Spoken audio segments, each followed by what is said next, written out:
मैं अभी भी बात कर रहा था कि देश जीरो से लेकर बैलगाड़ी से लेकर हवाई जहाज तक पहुंचा है। टैक्स वसूली उस समय भी थी, आपातकालीन स्थितियां उस समय भी आई है। तो डेवलपमेंट ऐसा नहीं है, डेवलपमेंट इसी देश की जनता से हुआ है, इसी देश के जीएसटी और टैक्स से हुआ है। हालांकि उस समय जीएसटी नहीं था, उस समय टैक्स हुआ करता था। अब ये बात जीएसटी के ऊपर, लेकिन एक जो मूलभूत आवश्यकता है, दूध है, पानी है, आपका नॉर्मल ऑयल है, ये जो डेली रूटीन की जो चीजें हैं, इनके ऊपर आप जीएसटी पानी डेवलपमेंट की बात करते हैं।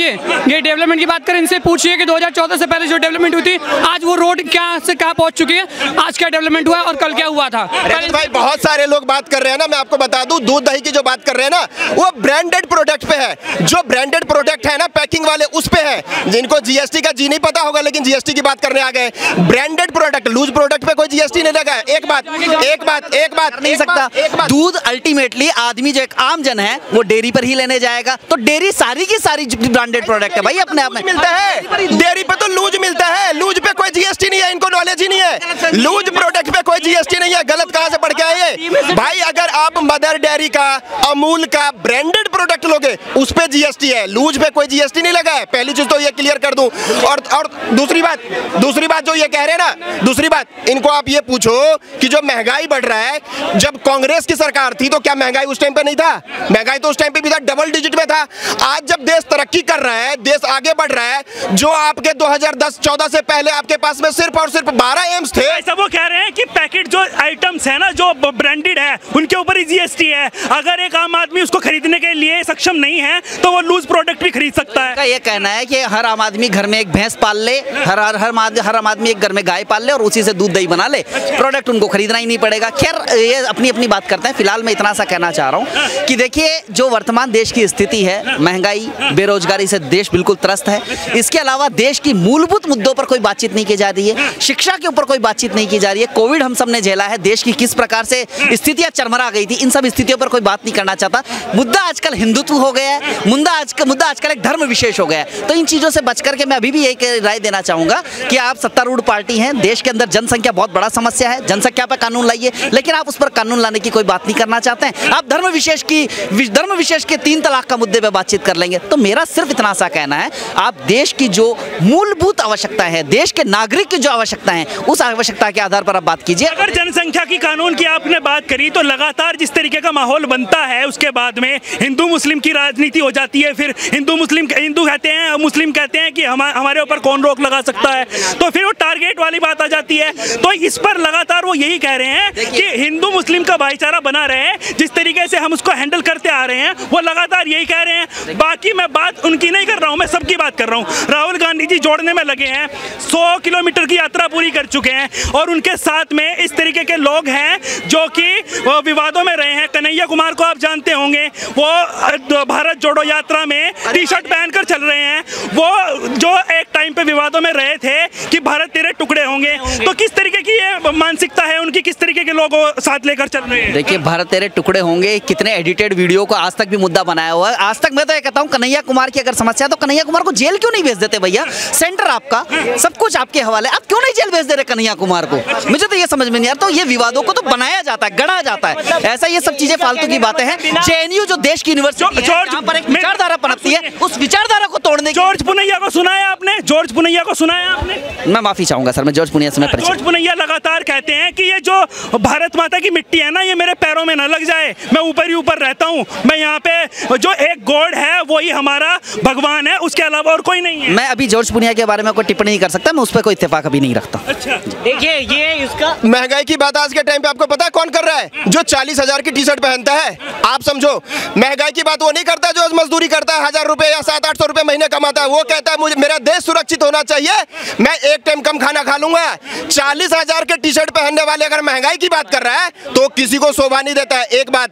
दूसरी बात जो ये कह रहे हैं ना, आज इनको महंगाई बेरोजगारी से प्रॉब्लम नहीं है, इनको प्रॉब्लम है कि भारत ने आज घुस के पाकिस्तान को क्यों मार दिया, आज भारत विश्व में नाम रोशन क्यों कर रहा है। सब लगातार जिस तरीके की बातें हो रही हैं, लगातार अल्लाह बोल किया जा रहा है कांग्रेस की तरफ से, और वो कह रहे हैं कि भाजपा वाले चिढ़ गए हैं, उनसे देखा नहीं जा रहा, वो जन समर्थन उनके पक्ष में है, वो उनसे देखा नहीं जा रहा है। 40,000 का टी-शर्ट पहन के 50,000 का जींस पहन के आप महंगाई की बात करोगे? उनसे महंगाई की बात करो जो एक टाइम कमाता है और एक टाइम खाता है, वो महंगाई का सही जवाब देगा। ये लोग सही जवाब नहीं दे सकते आपको। वो लोग क्या कहते हैं पता है आपको? कि देश आज नरेंद्र मोदी जी के नेतृत्व में सुरक्षित हाथ में है, हमें यही चाहिए। और ये जब तक नरेंद्र मोदी जी है तब तक हमें सरकार चाहिए। हमें आज के टाइम पे ना आप देख लो ना, जो रोड बन रहा है ना, ये लोग कह रहे हैं जीएसटी क्यों लगा दिया, जीएसटी क्यों लगा दिया। गवर्नमेंट कोई चांद से तोड़ के पैसा तो लाएगा नहीं। अरे हम टैक्स पे कर रहे हैं और हम डेवलपमेंट देखना चाहते हैं और डेवलपमेंट हो रहा है, समझे। पर डे जो रोड बन रहा है ना, Guinness books of world record में आपका कायम हो रहा है। इससे पहले 12 एम्स था, 24 एम्स हो गया। इससे पहले 70 एयरपोर्ट था, 140 एयरपोर्ट हो गया। ये क्या हवा में बन गया? इनसे पूछो, जवाब लो, हवा में बन गया क्या? भाई साहब बताइए, जवाब दीजिए। जिन एयरपोर्ट की ये बात कर रहे हैं, उस एयरपोर्ट पे ना तो ऑटो वाला जाता है ना मजदूर जाता है। वहाँ एक पूंजीपति आदमी जाता है और पूंजीपतियों की संख्या, मैं आपको अभी भी शुरू में मैंने आपको कहा था, अमीर अमीर होता जा रहा है, गरीब गरीब होता जा रहा है। देश की अर्थव्यवस्था को जो चरमराया गया है, ये पैसा सेंट्रलाइज किया जा रहा है। ये महंगाई की बात कर रहे हैं तो महंगाई उन लोगों के लिए है जो बिल्कुल दैनिक जीवन के अंदर, अभी इन्होंने खुद ने कहा कि जो लोग सुबह कमाता है शाम को खाता है, उन लोगों, तो महंगाई तो उन्हीं के लिए, और उनकी तादाद इस देश में सबसे ज्यादा है। कारण यह है कि पैसा एक गिने चुने आपके मित्रों के पास में है। आप करोड़ों के लोन उनके बिल्कुल माफ कर दे रहे, क्योंकि आपको कोई मतलब ही नहीं है। पैसा है, देश का है, जाए भाड़ में, हमें हमारी सत्ता चलानी है, हमें हमारे दोस्तों से प्रेम। जवाब दीजिए, जवाब। जो डेली मजदूरी करने वाले लोग हैं, उनकी आवाज आज के दिन में पता है क्या आपको? वो कहते हैं नमक रोटी खाएंगे लेकिन मोदी को ही लाएंगे। क्यों? क्योंकि जो हर रोज कहीं ना कहीं बम फूटता था ना, कभी लाजपत नगर में, कभी सीपी में, जहां खड़े हो, वो आज 8 साल में संभव नहीं हो पाया है। जिसने जो आकर के अब तो सेना के ऊपर भी हमला करवा दिया जाता है। पहले आम जन के ऊपर बम फूटते थे, अब उन्होंने बिल्कुल नई टैक्टिक्स अपनाई है कि सेना के ऊपर हमला करवा दिया जाता है। आपको पुलवामा हमले से बहुत अच्छे से वाकिफ होंगे। किसने करवाया था वो हमला? देखिए, आज तक उसकी जांच क्यों नहीं करवा रहे आप उसकी जांच क्यों नहीं सार्वजनिक करवा रहे हैं? ठीक है, तो ये सारे के सारे इनकी नीतियां हैं। इनका सीधा उद्देश्य ये है। देश आपको कहां से पता चला है कि किसने वो उनके ऊपर हमला करवाया? मैं बता रहा हूं ना, जब हमारे सामने मीडिया ये बता सकती है कि यहाँ से अभी पूरी की पूरी जांच होकर के पूरा रोड जांच किया गया है।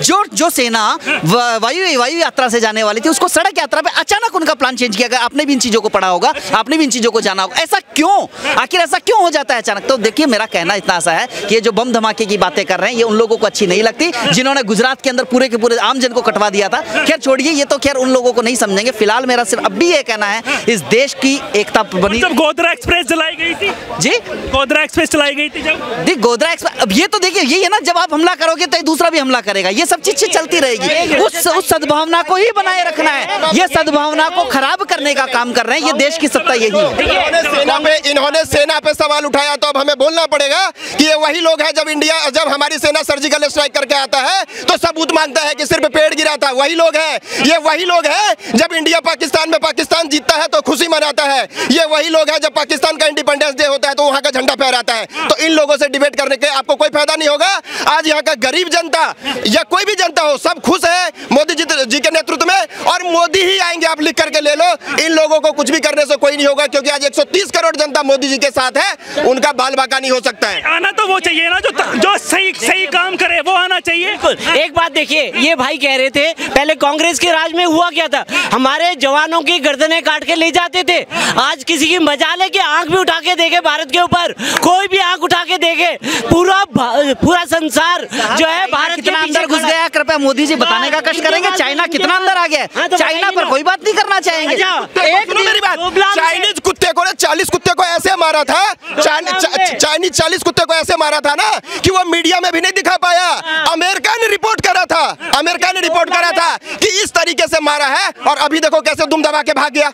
अरे जब चाइना की और पाकिस्तान की आप यहाँ पे बेइज्जती करोगे ना, तो इन लोगों को मिर्ची लगेगा। जैसे लाल पाउडर का मिर्ची देखो कभी लगते हुए, वैसे मिर्ची लगेगा। क्यों, आप समझ जाओ, ज्यादा डिटेल में नहीं बताऊंगा। लेकिन जो आज हिंदुस्तान की बात कर रहा है, जो राष्ट्र की बात कर रहा है, मोदी जी है, और उनकी बात हम लोग 100 बार नहीं 200 बार करेंगे। क्यों? क्योंकि देश उनके हाथ में आज सुरक्षित है। समझ गए? तो भाई साहब, आपको नहीं लगता सुरक्षित है? देखिए, सुरक्षित कितना है ये तो पुलवामा हमले की अगर जांच रिपोर्ट आ जाए तो ज्यादा अच्छा है। खैर छोड़िए, फिलहाल अभी मेरा यही कहना है, बार मैं भाई साहब से यही आग्रह कर रहा हूँ कि पार्टी विशेष बालाकोट पे बात करेंगे। बालाकोट पे एयर स्ट्राइक हुई, सर्जिकल स्ट्राइक हुई, पहले क्यों नहीं होती थी? पहले धारा 370 क्यों नहीं हटाई गई? 35 क्यों नहीं हटाया गया? राम मंदिर का मुद्दा क्यों नहीं हटाया गया? ये सारी चीजें आज क्यों हुई हैं, जबकि एक 56 इंच का सीना जब सामने आया तभी जाके एक शेर दिल आदमी होता है ना, वो शेर वाली बातें करेगा, गीदड़ वाली बातें नहीं करेगा। शेर इंसान शेर की बातें करेगा, गीदड़ आदमी गीदड़ की बात करेगा। आपको लग रहा है ये सारे के सारे भाई साहब हमारे बहुत अच्छे साहित्यकार लोग हैं, अच्छे अच्छे साहित्य की भाषाएं सीख करके आए हैं। अभी भी मैं इनसे बार बार मैंने जो मुद्दा उठाया उसको बिल्कुल गुमराह कर दिया। उस पर उन्होंने कई बार शेर गीदड़ न जाने और कितने साहित्य उठा लाए, कुत्ता बिल्ली उठा लाए। लेकिन ये जो बातें करना चाहते हैं, देखो मेरा भी कहना है कि देश के आम जन की संतुष्टि सरकार का पहला वो टाइम नहीं देखा जब कौन सी सरकार थी जब हमारे जवानों के सर काटकर और फुटबॉल बनाकर खेलते थे लोग। देखिए अभी क्या अब देश में शहीद सेना के लोग शहीद नहीं हो रहे हैं। शहीद अलग चीज होती है, शहीद अलग चीज होती है। देखिए शहीद अलग बात हो गई, शहीद होना तो वो लड़कर शहीद होते हैं, लेकिन बंदी बनाकर उनकी सर काटकर फुटबॉल बनाकर खेलते थे। आपको वो टाइम याद नहीं है क्या? भी नहीं, समय वो भी रहा है। देखिए सरकारें अपना अपना काम करती हैं, ठीक है, उस समय सरकारें काम करती हैं। तो मैं यही तो कहना चाह रहा हूँ, सरकारें काम करती हैं जब देश की सुरक्षा मानते हैं उस टाइम पे वो सरकार काम कर रही है। देखिए मुझे अच्छे से पता है, मुझे जवानों के पास में अपनी जैकेट नहीं होती थी। अब बताइए उनके पास में जवानों के पास पेंशन, उनका पेंशन वो था, पेंशन कितने दिन पेंशन आई बताइए? किसी ने बात करी? कांग्रेस ने लॉलीपॉप देते रहे। कांग्रेस को क्या हम गरीबी मिटाएंगे, गरीबी मिटाएंगे। क्या नाम है भाई साहब? मेरा नाम एस रावत है। आपका भाई साहब? मैं नवीन जीनगर हूँ सर, नवीन जीनगर। अरे इनसे पूछो, जब हर दीपावली के त्योहार में ये अपने घर में सोए रहते हैं ना, तो मोदी जी सेना के साथ बॉर्डर पे सोए रहते हैं। ये कभी नहीं देखेंगे। जब भारत सर्जिकल स्ट्राइक करता है ना, तो अमेरिका कहता है भारत कुछ बड़ा करने वाला है। उससे पहले तुम जब यहाँ से जाकर के कुछ भी करते थे ना, तो तुम्हें परमिशन लेना पड़ता था अमेरिका से कि करूं कि नहीं करूं। आज अमेरिका पता क्या कहता है? भारत कुछ बड़ा करने वाला है, समझे? तो आज का तुलना जो है ना, आपको उस पहले से मत करो। आज भारत बदल चुका है। आज भारत का तिरंगा विश्व में लहरा रहा है। आज भारत का नाम रोशन हो चुका है। माता के भारत माता की जय के साथ मैं भी बात करना चाहता हूँ। देखिए इन लोगों ने जिस तरह की बातें की है, अच्छी बात है, देश की सुरक्षा पे बात कर रहे हैं, लेकिन ये उन विषयों पे मैंने बार बार कहा है कि आम जन की संतुष्टि पहले होनी चाहिए। आप चाइना कितना अंदर आया आप बताने में सक्षम रहते हैं, फिर थोड़े दिन बाद खुद ही कहते हैं कि चाइना, चले छोड़िए आप। हम बताते हैं चाइना आया और पिट के चले भी गया, ठीक है ना। ये कोई भी राहुल गांधी है ना, आया तो सही, आ क्यों गया? आया तो सही, आ क्यों गया? आप तो सुरक्षित हाथ में था देश, अंदर क्यों आ गया? अंदर क्यों आ गया? मैं तो ये पूछा अंदर क्यों आ गया? अभी इन्होंने कहा आया, आ क्यों गया? आ क्यों गया? इसलिए आ गया। देखो क्या है, 1962 जब 1962 में चाइना आया था ना, तो 36,000 किलोमीटर जमीन नेहरू ने दे दी थी चाइना को। महावीर त्यागी ने संसद में बोला था अक्साई चीन आज चीन के पास है, वो नेहरू की बदौलत है, वो भारत का हिस्सा था सर। भारत के अभिन्न अंग को नेहरू ने वहां दे दिया, मोदी ने तो कुछ नहीं दिया ना। आज चाहे अरुणाचल हो, चाहे लद्दाख हो, चाहे LAC हो, आज मोदी की सेना, भारतीय सेना वहां पे डट के खड़ी और मार रही है। 54 चीनियों को मारा है, वो चीन एक्सेप्ट कर रहा है वहां पे। आज ये भाई साहब इस पे कुछ बोलेंगे? कांग्रेस की हिम्मत नहीं है वहां जाके प्रोटेस्ट कर ले, देख के आ जाए, या संसदीय बोर्ड की एक टीम जाके वहां पे बात कर ले। ये सिर्फ हवाई व्हाट्सएप ग्रुप से लेके मैटर बोल देते हैं, होता जाता कुछ नहीं है। 20 से ज्यादा चुनाव हार चुके राहुल गांधी, उस पे बात करो ना। सिर्फ 2 स्टेटों में पूर्ण बहुमत की सरकार है, राजस्थान और छत्तीसगढ़, वहां भी कांग्रेस मुक्त। भारत आजाद, इनके जो आजाद हैं, गुलाम नबी आजाद पार्टी छोड़ चुके हैं, शर्मा जी पार्टी छोड़ चुके हैं, और 10 लोग पार्टी छोड़ने वाले हैं। पहले पार्टी तो जोड़ लो, देश बाद में जोड़ना, क्योंकि देश तोड़ने वाली कांग्रेस है। इस देश के बंटवारे में नेहरू का हाथ है सबसे बड़ा। पाकिस्तान अलग हो गया, इंदिरा गांधी ने बांग्लादेश अलग कर दिया, घुसपैठिए यहाँ छोड़ दिए। तो भारत जोड़ने में लगे हुए हैं लगातार। सर नहीं जोड़ रहे, अक्साई चीन भारत से अलग कर दिया। 36,000 किलोमीटर की जमीन, कैलाश मानसरोवर कांग्रेस के हो, चीन के अंडर में, हमें टैक्स देके जाना पड़ता है। बताओ ना सर, आओ देखो हेलो, एक मिनट आ तो जाइए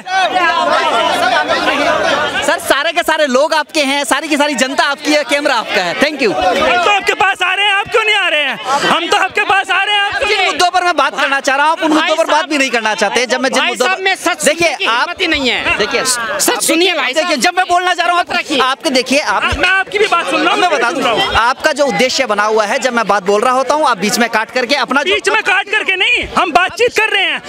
अगर उन्होंने जवाब दिया मेरे बिंदु मैंने बार बार बात सुन रहा हूँ, मैं बिल्कुल सुन रहा हूँ आपसे बार मैं आपका जवाब भी दे रहा हूँ कि देश की जब सुरक्षा की बात आई, आपने पुलवामा हमले के बारे में बातचीत की, आपने देश की सुरक्षा की बात की, आपने महंगाई, आप जो है शेरों शायरियों में बात कर रहे हैं, आप तार्किक बातें नहीं कर रहे। तो ठीक है, ऐसे जब तर्क मिल रहा है ना, तर्क है नहीं, सवाल क्या होता है, तर्क पर बात कीजिए ना, तर्क पर बात कीजिए कि पुलवामा हमले की आपने चाइना बॉर्डर की बात किया ना, चाइना बॉर्डर पे सुन के जाओ भाई, सुन के जाओ। ये चाइना बॉर्डर पे जो हमारे वीर सपूत है ना, उन्होंने चाइनीज को एक को इधर दबाया, एक को इधर दबाया और हनुमान जी की तरह लेके उड़ गया। 40 को जो कहां लापता कर दिया कोई पता नहीं चला। ये चाइनीज बॉर्डर पे अंदर आने की बात कर रहे हैं भाई साहब। चाइना का जो नीति है ना, दूसरों को हड़पना, वो सिर्फ भारत ने ही उसको अपोज करके दिखाया है कि तुम एक इंच जमीन अंदर नहीं आ सकते हो, ठीक है ना। वो सिर्फ इंडिया के जो वीर सपूत है ना, जो बॉर्डर पे खड़े हैं, वही कर सकते हैं और कोई नहीं कर सकता है। ये देखो अभी भाग गए, आपने पूछा इनसे भाग गए, क्योंकि ये भारत की जो अच्छाई है, जो भारत की उन्नति है, उसको नहीं सुन सकते, इसलिए भाग गए। ये कांग्रेसी है, कांग्रेस मुक्त भारत हो रहा है, ये देखो उसकी निशानी है, भाग गए। कांग्रेस जैसे ये अकेला बंदा पड़ गया था ना, वैसे अब सिर्फ 2 स्टेटों में बची है। ये देश कांग्रेस मुक्त भारत हो रहा है। और राहुल गांधी जो यात्रा कर रहे हैं, कांग्रेस तो यात्रा निकाल रही है और वो कह रहे हैं कि बौखला गई है बीजेपी। वो डर रहे हैं कि हमारा जनसैलाब देखकर, हमारा हल्ला बोल देखकर हमारी यात्रा सक्सेसफुल जा रही है, उसको देखकर बौखला। एक कांग्रेसी भागा है, वैसे राहुल गांधी इटली भागेगा, मैं आपको प्रमाण दे रहा हूँ। ये कन्याकुमारी से लेके कश्मीर तक जो ये रैली कर रहे हैं ना, इसमें वो अपनी शक्ति प्रदर्शन कर रहे हैं कि हम इन सब स्टेटों में थे, लेकिन मोदी के आने के बाद हम बर्बाद हो गए। अब फिर दोबारा आबाद होने की ओर है। प्रधानमंत्री कैंडिडेट मैं हूँ, ममता बनर्जी, अरविंद केजरीवाल, शरद पवार, नीतीश कुमार, अखिलेश यादव, कुमार स्वामी नहीं है, सिर्फ मैं हूँ। वो अपनी मैं के चक्कर में, अपने दिखावे के चक्कर में गए हैं। इन सब जगह पर मोदी ने उनका सुपड़ा साफ कर दिया है। 2024 में भी मोदी प्रधानमंत्री बनेंगे और ये ऐसे ही मुंह ताकते रह जाएंगे। ये ठगबंधन है, ये लुटेरे हैं, ये भ्रष्टाचारी है, इनके बस की नहीं है देश की जनता का दिल जीतना।